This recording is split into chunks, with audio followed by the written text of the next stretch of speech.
قدرت تنهایی. چرا دوری از آدم‌ها تو را 10 برابر قوی‌تر می‌کند؟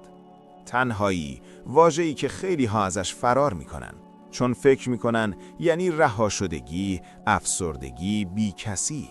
اما بذار آروم و دقیق بهت بگم. فلسفه اصلاً اینو نمیگه. بزرگترین ذهن‌های تاریخ تنهایی رو نه تهدید، بلکه آغاز قدرت می‌دونستن.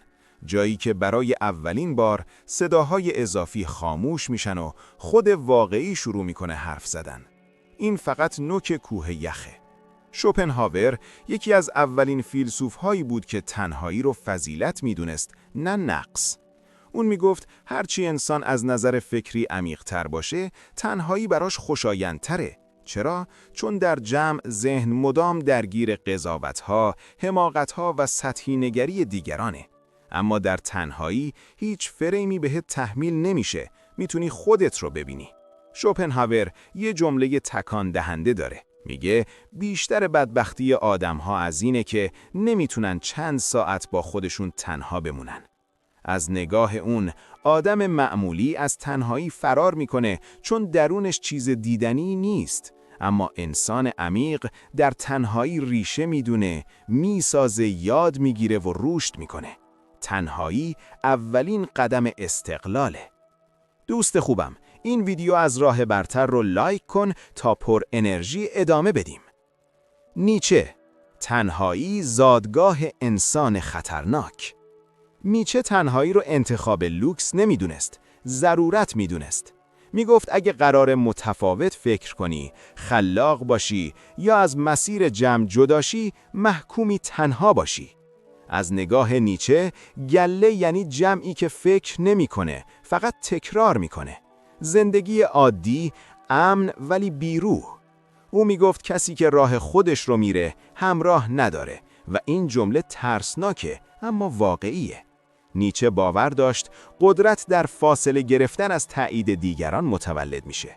تا وقتی محتاج تشویق جمعی، ذهن تو مال خودت نیست. تنهایی جاییه که با ترس‌هات روبرو میشی، با ضعف‌هات، با صدای درونی که همیشه زیر هیاهو خفه شده. او میگفت انسان باید اول تنها بشه تا دوباره متولد بشه. نه تولد جسم، تولد هویت. در تنهایی نقاب‌ها میافتن. دیگه کسی نیست نقشه بازی کنی براش. و همینجا انسان خطرناک ساخته میشه. کسی که به خودش تکیه میکنه، نه به جمع. بودا، تنهایی یعنی آرامش بدون وابستگی. بودا از زاویه دیگه‌ای به تنهایی نگاه میکرد. نه با خشم نیچه، نه با تلخی شوپنهاور، با سکوت. از نظر بودا ریشه رنج انسان ناآگاهیه و این آگاهی فقط در تنهایی به وجود میاد. او میگفت درونت رو جستجو کن، هیچ کس نمیتونه چراغ راهت باشه. بودا تنهایی رو فرار از دنیا نمیدونست، فاصله گرفتن از هیاهوی ذهن میدونست. جایی که صداها آروم میشن و تو بالاخره میفهمی کدوم فکر مال توئه و کدوم تحمیلی. در نگاه بودایی وقتی مدام دنبال تایید دیگرانی، ذهنت اسیره، ولی وقتی تنها میشی وابستگی ها شل میشن. نه برای سرد شدن، برای آزاد شدن. تنهایی به تو یاد میده بدون چسبیدن به آدمها آروم باشی و این آرامش قدرتیه که هیچ کس نمیتونه ازت بگیره.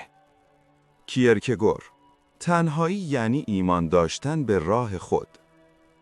کیرکگور پدر اگزیستانسیالیسم میگفت برای پیدا کردن خود واقعی راهی جز تنهایی نیست. او حتی از جامعه و معشوقش فاصله گرفت تا بتواند انتخاب کند، تصمیم بگیرد و مسئولیت زندگیش را بر عهده بگیرد. تنهایی برای او آزمایش شجاعت بود. جمع این شجاعت را از انسان میگیرد. همیشه برایت یک نقش تعیین میکند، یک قاعده تحمیل میکند، یک چشم مراقب دارد. اما وقتی تنها هستی، هیچ کس نیست مسیرت را تعیین کند. هیچ کس نیست درباره تو قضاوت کند. فقط خودت هستی و راحت. کیرکگور باور داشت انسان در تنهایی میتواند ریشه های خودش را پیدا کند و به اصل خود بازگردد. تنهایی حتی اگر سخت باشد تو را با خود حقیقیت روبرو می کند و این پایگاهی است که هیچ جمعی نمیتواند بسازد. هایدگر: تنهایی یعنی رویارویی با هستی. هایدگر میگفت زندگی ما پر از صدا، مشغولیت و هیاهوه. این سر و صداها ما را از پرسش‌های مهم فراری میده. ما را مشغول نگه می‌داره تا حقیقت وجودمان را نشنویم. او باور داشت تنها وقتی انسان واقعاً تنها می‌شود، می‌تواند صدای واقعی هستی را بشنود. نه صدای جامعه، نه سر و صدای تکنولوژی، نه حرف دیگران، نه حتی عادت‌های روزمره. فقط خود تو و هستی. تنهایی بازگشت به بودن است، بازگشت به جایی که هیچ قید و بندی جز وجود خودت و پرسش‌هایت وجود ندارد. در این تنهایی می‌توانی ببینی چه چیزی واقعی است و چه چیزی فقط یک نقش است. هایدگر می‌گفت که جامعه، کارهای روزمره و انسان‌های اطراف همه باعث می‌شوند از خودمان دور شویم و در عادت‌ها غرق شویم. اما وقتی تنهایی را انتخاب می‌کنیم، می‌توانیم به عمق بودنمان برسیم و دوباره با حقیقت وجودیمان روبرو شویم. در سکوت، در خلوت، در دل تنهایی، صدای هستی آرام آرام آشکار می‌شود و تو را با خودت روبرو می‌کند. تنهایی دیگر دشمن نیست، بلکه معلمی است که می‌آموزد چگونه با خود و هستی صادق باشیم. مولوی: تنهایی یعنی دیدار با خدا. مولوی تنهایی را تجربه عرفانی می‌دانست، نه تهدید یا خلأ. او می‌گفت در خلوتی که نامش تنهایی است، خدا تو را در آغوش می‌گیرد. وقتی تنها هستی، نقاب‌ها می‌افتند، ترس‌ها آشکار می‌شوند و تو می‌توانی با صدای واقعی درونت روبرو شوی. تنهایی برای مولوی جایی است که عشق حقیقی متولد می‌شود، جایی که الهام، فهم و نیروی خلاقیت بیوقفه به انسان می‌رسد. در نگاه او، تنهایی نه فقط سکوت جسم، بلکه سکوت ذهن است. خاموش کردن هیاهوی بیرون و درون تا صدای حقیقت و عشق درونی شنیده شود. این تنهایی یک تقدس دارد، یک معبد شخصی که در آن انسان میتواند رشد کند و با خداوند و خود حقیقیش ارتباط برقرار کند. هر گامی که در این تنهایی برمیداری، تو را به اصل وجودت نزدیکتر میکند و قدرتی میدهد که هیچ جمعی یا تعامل اجتماعی نمیتواند به تو بدهد. از سقراط تا سارتر، تکمیل دیدگاه‌ها و حکمت فلسفی تنهایی. سقراط باور داشت مهمترین گفتگو با خود است و این تنها زمانی رخ می‌دهد که انسان تنها باشد. تنهایی به او اجازه می‌دهد بدون تأثیر دیگران عمیق‌ترین پرسش‌ها را بپرسد و پاسخ‌های واقعی خودش را پیدا کند. مارکوس اورلیوس، امپراتور و فیلسوف رواقی، می‌گفت انسان باید درونش یک دژ آرام داشته باشد، دژی که فقط در تنهایی ساخته می‌شود. تنهایی یعنی ساختن قلمرویی درونی، جایی که هیچ قید و بند بیرونی نمیتواند مزاحمت ایجاد کند و ذهن میتواند آزادانه رشد کند. سارتر باور داشت تنهایی نتیجه آزادی انسان است. وقتی تو آزاد باشی و انتخاب کنی، ناچار هستی تنهایی را تجربه کنی، زیرا هیچ کس نمیتواند مسیرت را برایت انتخاب کند.